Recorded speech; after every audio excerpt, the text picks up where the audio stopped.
වාඩි වෙන්න. ඔයාට සැමියෙක් කුමනා වෙන්නේ ඇයි? මට නම් කසාද බඳින්න ඕනේ මම ඉගෙනගෙන තියෙනවා. තනියම ජීවත් වෙන්න පුළුවන්. සතුටුදායක ජීවිතයක් ගත කරන්න පුළුවන් මට. එහෙනම් ඇයි බඳින්න ඕනේ කියලා හිතන්නේ? අපේ අම්මලා තමයි මට මේ බල කරන්නේ කසාද බඳින්න කියලා. ડોක්ටර් මම මොකක්ද මේකට ගන්න ඕන තීරණේ? මට නම් ඔයා ජීවිතේ ඉලක්ක ජය ගන්න ගැන කිසිම සැකයක් නැහැ.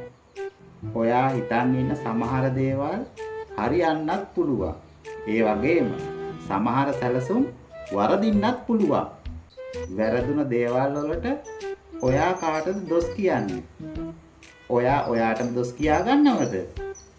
කොහෙත්ම නෑ ડોක්ටර්. මට එහෙම අගේ අමාරුවක් නෑ. හරියට හරි. ඔන්න ඕකට ඔයාට සැමියෙක් ඕන කරන්නේ. මම යන්නම් ડોක්ටර්. කොහෙ යන්නද ඔය නැකිට්ටේ? අම්මා හොයපු කොල්ලට හා කියන්න තමයි යන්නේ. ඔයා ගත්තේ හොඳ තීරණයක්.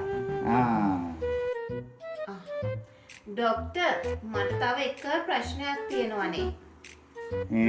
ඒ මොකද්ද? කියන්න. අපි විසඳගමු.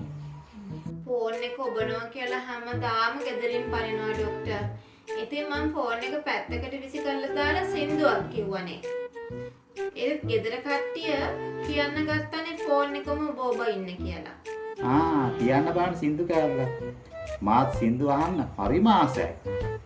ඔබ බල් මලක් වාගේ ලස්සන වසන්ත කාලේ මට හරිසියෙන් වාගේ හමු. කෙල්ලේ අයින් වෙන්න මට යන්න ඕන. සර් කොහෙද යන්නේ? පන්දොස්තර ගාවට යන්නේ. මගේ කන් අඩිය පිපුරුවා වගේ. ඔයා මගේ ෆෝන් එකත් අරගෙන ඔබ ඉන්න.